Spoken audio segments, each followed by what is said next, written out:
Good morning everyone. पिछले class में मैंने आपको बाल गोविंद भगत की आधी कहानी बताई थी। आज मैं आपको बाल गोविंद भगत की पूरी कहानी बताने वाली हूँ।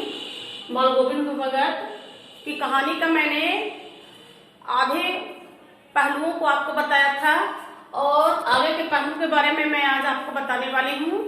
बाल गोविंद भगत रामवृक्ष बेनीपुरी द्वारा लिखी हुई कहानी है। जैसा कि मैंने आपको बताया था कि बाल गोविंद भगत एक ऐसे व्यक्ति की दास्तान है, एक ऐसे व्यक्ति की दास्तान है जो कि गृहस्थ रहते हुए भी एक पक्के सन्यासी हैं। ठीक है, गृहस्थ रहते हुए भी बाल गोविंद भगत एक पक्के सन्यासी हैं। उनका रहन सहन व्यवहार बिल्कुल एक सन्यासियों की तरह है और वो एक सन्यासी की तरह ही अपनी जिंदगी जीते हैं। बाल गोविंद भगत के जीवन में जो रहने सहने का ढंग है या तो उनका जो व्यक्तित्व है बिल्कुल ही सादा है। वस्त्र के नाम पर बस वे कमर में एक लंगोटी पहनते हैं, कान में एक कनफट्टी टोपी पहनते हैं और गले में एक तुलसी की माला पहनते हैं। बाल गोविंद भगत हैं जो कि अलौकिक संगीत के गायन के स्वामी हैं। ऐसा लगता है कि उनके हृदय में सरस्वती माँ विराजमान हैं और वो जब गाना प्रारंभ करते हैं तो सारे ग्रामवासी अनायास ही उनके पास आ जाते हैं। अब हम बाल गोविंद भगत के गायन कला की आगे की घटनाओं के बारे में देखेंगे। आगे का जो उनका है गायन कला की जो अद्भुत क्षमता है उनके उदाहरण के बारे में हम लोग अब देखेंगे। तो बाल गोविंद भगत, इसके पहले मैंने भादों के रात के संगीत के बारे में जिक्र किया था और प्रभात फेरी के बारे में आपको बताया था।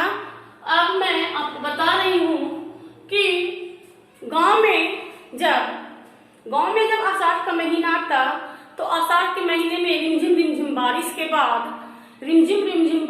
बाद जब बारिश खत्म हो जाती और पूरा खेत पानी से भर जाता और पूरा जो वातावरण है बिल्कुल ठंडा हो जाता और आसमान में धूप का कहीं पे नामो निशान नहीं रहता, तब गांव के सारे लोग धान की रोपनी के लिए खेतों की ओर दौड़ जाते। यह एक ऐसा माहौल था, यह एक ऐसा सिचुएशन था कि ऐसा लगता था कि यह गांव वालों के लिए एक बहुत बड़ा उत्सव है। तो गांव के जितने भी मर्द थे सभी लोग खेतों पे चले जाते और उनके पीछे पीछे उनके बच्चे और उनकी पत्नियां उनके लिए भोजन लेकर भी खेत पर पहुंच जाते। इस प्रकार सारा का सारा गांव खेत पर उमड़ पड़ता। जो बच्चे हैं खेत में भरे हुए पानी में घुसकर छपाछप उछलते और जल क्रीड़ा करते। जो मर्द हैं, जो किसान हैं, वो धान के पौधों को पंक्तिबद्ध खेत में लगाते। जो उनकी पत्नियां हैं, गांव की औरतें हैं, उनके लिए भोजन लेकर आती और गांव के मेड़ पर, खेत के मेड़ पर बैठकर उनका इंतजार किया करती। तो ऐसी परिस्थिति में बाल गोविंद भगत का संगीत प्रारंभ हो जाता और बाल गोविंद भगत जब गाना प्रारंभ करते तो उनके गाने की आवाज सुनकर, उनकी मधुर ध्वनि सुनकर जितने भी लोग वहां पर थे सभी लोग उनकी ओर आकर्षित हो जाते और उनके गाने में सम्मानित हो जाते। गांव की औरतें जो मेड़ पर बैठी हुई है उनके होठ अचानक से कपकपाने लगते और वो भी बाल गोविंद भगत के संगीत को गाने लगती। गांव के बच्चे एक निश्चित क्रम में एक निश्चित ताल पर लगातार उछलते जाते और जो किसान हैं वो क्या करते, वो एक निश्चित ताल और एक निश्चित ध्वनि पर जो धान के छोटे छोटे पौधे हैं उनको पंक्तिबद्ध करते जाते। तो इस प्रकार से बाल गोविंद भगत का संगीत जब प्रारंभ हो जाता तो एक अजीब सा समा बंध जाता, एक अजीब सा समा बंध जाता। ऐसा लगता कि आसमान से कोई इस प्रकार की संगीत की ध्वनि आ रही है जो लोगों को श्रम का अनुभव बिल्कुल भी नहीं होने दे रही है। अर्थात लोग श्रम कर रहे हैं, लेकिन बाल गोविंद भगत के संगीत में ऐसा जादू था कि लोग उस संगीत की ध्वनि में डूब जाते और श्रम भी करते और लोगों को श्रम का एहसास भी नहीं होता। इतना अद्भुत और नैसर्गिक दृश्य वहां पर पैदा कर देने की क्षमता थी किसमें? बाल गोविंद भगत में, बाल गोविंद भगत के संगीत में। इस प्रकार से बाल गोविंद भगत भी खुद खेत में रोपनी का काम करते, उनका पूरा शरीर भी कीचड़ में पूरी तरह से सना होता, लेकिन फिर भी उनके मुंह का जो संगीत है, उनके हृदय का जो संगीत है, पूरे वातावरण को बिल्कुल संगीतमय कर देता और उस दृश्य को, उस समा को बिल्कुल ही नैसर्गिक बना देता। ये है बाल गोविंद भगत के संगीत का जादू। इसके बाद हम लोग आते हैं संध्या के गायन पर। बाल गोविंद भगत के संगीत का जादू शाम में भी देखने को मिलता। गर्मी में जब उमस भरी शाम में लोगों का हृदय बिल्कुल ही आकुल व्याकुल हो जाता, तब बाल गोविंद भगत का जो संध्या गीत है वो प्रारंभ हो जाता। बाल गोविंद भगत अपने घर के आंगन में ही हाथ में करताल लिए गाना प्रारंभ करते, खंजरी लिए गाना प्रारंभ करते। तो गांव से बहुत सारे लोग, उनका जो प्रेम मंडली था, जो उनके प्रेम में बिल्कुल तरह से आसक्त थे, उनका प्रेम मंडली अचानक से वहां पे आ जाता और बाल गोविंद भगत के साथ गाना प्रारंभ हो जाता। बाल गोविंद भगत आगे आगे गाते और उनकी प्रेम मंडली उनकी संगीत को, उनके लय को पीछे पीछे दोहराती। इस प्रकार से बाल गोविंद भगत के घर का जो आंगन है, ठीक है, बाल गोविंद भगत के घर का जो आंगन है पूरी तरह से एक प्रेम मंडली, एक संगीत मंडली में बदल जाता। ऐसा होता कि गाना गाते गाते, संगीत गाते गाते बाल गोविंद भगत खड़े हो जाते और सभी लोग अचानक से एक निश्चित ताल पर, एक निश्चित ध्वनि पर सभी लोग नृत्य करने लगते और गाना गाने लगते। यह प्रेम मंडली का दृश्य, गाने वाला प्रेम मंडली का जो दृश्य था बिल्कुल ही अद्भुत होता। इस प्रकार से हम लोग देख रहे हैं कि बाल गोविंद भगत की जो जिंदगी है, बाल गोविंद भगत का जो लाइफ स्टाइल है, जीने का ढंग है, बिल्कुल ही अलग है।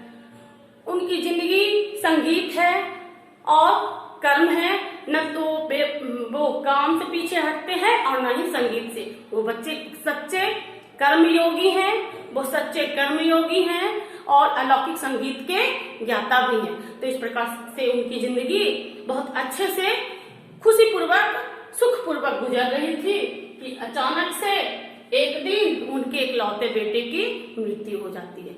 मैंने पहले ही कहा था आप लोगों को कि बाल गोविंद भगत एक पक्के गृहस्थ थे। उनके फैमिली में उनका एक बेटा था, एक बहू थी और वे स्वयं थे। अर्थात उनके परिवार में 3 सदस्य थे। उनकी पत्नी का मृत्यु पहले ही हो चुकी थी। जैसा कि रामवृक्ष बेनीपुरी ने बताया कि बाल गोविंद भगत की पत्नी को इन्होंने नहीं देखा, रामवृक्ष बेनीपुरी ने कभी नहीं देखा। और इन्होंने यह भी बताया है कि जो बाल गोविंद भगत हैं उनके परिवार में बस 3 ही सदस्य, बाल गोविंद भगत और उनके बेटे और उनकी बहू। तो बाल गोविंद भगत के पुत्र की एक दिन मृत्यु हो जाती है। बाल गोविंद भगत का पुत्र बिल्कुल सुस्त और मंदबुद्धि टाइप का था। बिल्कुल सुस्त और मंदबुद्धि टाइप का था। वो अपने पिताजी के बिल्कुल विपरीत था। इसीलिए बाल गोविंद भगत उनका विशेष ध्यान रखते थे और अपने पुत्र की देख रेख पे वो ज्यादा ध्यान रखते थे ताकि वो अच्छे से जिंदगी जी सके। लेकिन जो भगवान को मंजूर है वही होता है। चाहे आप कितना भी कुछ कर लें, जिसको जिस समय जाना रहता है वह इस दुनिया से चला ही जाता है। एक दिन क्या हुआ कि बाल गोविंद भगत की इकलौते पुत्र की मृत्यु हो गई। अपने पुत्र की मृत्यु पर बाल गोविंद भगत के जो क्रियाकलाप हैं बिल्कुल ही अद्भुत हैं। अपने पुत्र की मृत्यु पर रोने के बजाय बाल गोविंद भगत क्या करते हैं कि अपने पुत्र के शव को घर के आंगन में लिटा देते हैं, उस पर एक सफेद चादर बिछा देते हैं और उस पर फूल और तुलसी माता छिड़क देते हैं और अपने करताल लेकर, अपनी खली लेकर वो सबके पास में ही बैठकर गाना प्रारंभ कर देते हैं और वे एक से एक वैराग्य का एक से एक बढ़कर गाना गाते हैं। उनका जीवन बिल्कुल वैराग्य की तरह था। उनका पोशाक ही नहीं बल्कि उनका जो जीवन था, उनका व्यक्तित्व था, उनका आचरण था, वो बिल्कुल एक सन्यासी की तरह था। इस संसार का दुख उन पर बिल्कुल भी हावी नहीं होता था। वे संसार के दुखों से परे थे। मगर बाल गोविंद भगत की जो बहू है, बाल गोविंद भगत की जो बहू है, वह अपने पति की मृत्यु पर फूट फूट कर रोती है। अपने पति की मृत्यु पर फूट फूट कर रोती है। गांव की औरतें आती है उन्हें सांत्वना देने के लिए। उनकी पत्नी लगातार रोए जा रही है और बाल गोविंद भगत है जो लगातार संगीत गाए जा रहे हैं और लगातार है जो अपनी बहू को संगीत के माध्यम से वो समझा रहे हैं कि क्यों रो रही हो, मत रो, क्योंकि मृत्यु के द्वारा ही आत्मा से परमात्मा का मिलन होता है। अर्थात यह मिलन का समय है, यह रोने का समय नहीं है। इसीलिए तुम मत रो। आत्मा से परमात्मा की मिलन हुआ है, आत्मा से परमात्मा का मिलन हुआ है। यह खुशी मनाने की बात है, गम मनाने का बात नहीं है। इस प्रकार से यह झलकता है, यह दिखता है कि बाल गोविंद भगत एक पक्के सन्यासी थे और इस संसार का दुख उनके मन को, उनके दिमाग को, उनके शरीर को दुखी नहीं करता था। अर्थात वे संसार के दुखों से और सुखों से परे थे। न तो वे सुख में सुखी होते थे और न ही दुख में वो ज्यादा दुखी होते थे। इस प्रकार से जो वैरागी होते हैं, जो सन्यासी होते हैं, वो कभी भी अपनों के जाने का गम नहीं मनाते। इस प्रकार से देख रहे हैं कि बाल गोविंद भगत है जो बिल्कुल सन्यासी है। आगे देखते हैं इनकी कहानी। बेटे की मृत्यु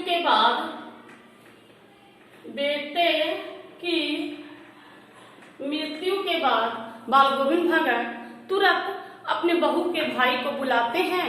अपने बहू यानी पतोहू पतोहू का मतलब बहू, पतोहू का मतलब बेटे की पत्नी। तो अपने बेटे की पत्नी के भाई को बुलाते हैं और अपने बहू को यह आदेश देते हैं कि तुम अपने भाई के साथ अपने मायके चली जाओ, अभी तुम्हारे सामने पूरी जिंदगी पड़ी है। और बहू के भाई को यह आदेश देते हैं कि तुम इसका पुनर्विवाह कर दो ताकि इसकी जिंदगी दोबारा से बस जाए, क्योंकि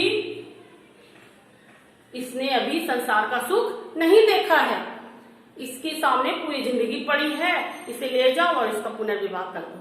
हालांकि जो बहू है वो अपने भाई के साथ जाने के लिए तैयार नहीं होती है। भाई संस्कारी बहू है, एक सुघड़ बहू है। उसने अपने भाई के साथ जाने से इनकार कर दिया और कहा कि पिताजी मैं आपको छोड़कर नहीं जाऊंगी, मैं चली गई तो आपका ख्याल कौन रखेगा, आपके लिए रसोई कौन बनाएगा, बुढ़ापे में आपकी देखभाल कौन करेगा। मैं अपनी अब सारी जिंदगी आपकी सेवा शुश्रूषा करके ही गुजार दूंगी, अपने मायके में नहीं जाऊंगी। लेकिन इस पर भी बाल गोविंद भगत नाराज हो जाते हैं और अपनी बहू से कहते हैं कि अगर तुम अपने मायके नहीं जाओगी तो मैं ही इस घर को छोड़कर चला जाऊंगा, तुम अकेले रहना इस घर में। अब तो जो बाल गोविंद भगत की बहू है वो बिल्कुल मजबूर हो जाती है और वो अपने भाई के साथ चल देती है। इस प्रकार से बाल गोविंद भगत घर में अकेले बच जाते हैं। उनके बेटे की भी मृत्यु हो जाती है और जो उनकी संस्कारी बहू थी, सुघड़ बहू थी, जिसने कि उनके पूरे घर को संभाल रखा था, वो भी बाल गोविंद भगत को छोड़कर अपने मायके चली जाती है। इस प्रकार से बाल गोविंद भगत अकेले रह जाते हैं और धीरे धीरे बुढ़ापा भी उनके शरीर पर हावी होने लगता है। लेकिन इन सब के बावजूद भी बाल गोविंद भगत की जो दैनिक क्रियाकलाप है वो कभी खत्म नहीं होता। वो पक्के धार्मिक व्यक्ति हैं और वो पूरे नेम के साथ और धर्म के साथ अपने सारी दिनचर्या को निभाते जाते हैं। फिर कार्तिक का दिन आता है और उनकी प्रभाती है जो फिर शुरू हो जाती है। सुबह सुबह वो 30 कोस दूर चलकर गंगा स्नान को जाते हैं और गंगा स्नान को जाते हैं और उस समय इतनी ठंड रहती है कि धीरे धीरे उनका शरीर है जो जवाब देने लगता है। गंगा स्नान के बाद वो फिर गांव के टीले पर आते हैं और लगातार खंजरी बजाते हैं, संगीत गाते हैं और धीरे धीरे उनका शरीर कमजोर पड़ता जाता है और ऐसे में न तो वो ढंग से खाना खा पाते हैं और न ही ढंग से उनका खाना पीना हो पाता है, जिससे है कि उनका शरीर धीरे धीरे छिजता जाता है। तो इस प्रकार से उनका दैनिक क्रियाकलाप तो कम नहीं होता, लेकिन उनकी देखभाल और उनका जो शरीर का जो देखभाल था वो बहू के नहीं रहने से धीरे धीरे है जो लापरवाही में बदल जाता है और जो बाल गोविंद भगत है वो अपने शरीर पर ध्यान भी नहीं देते हैं।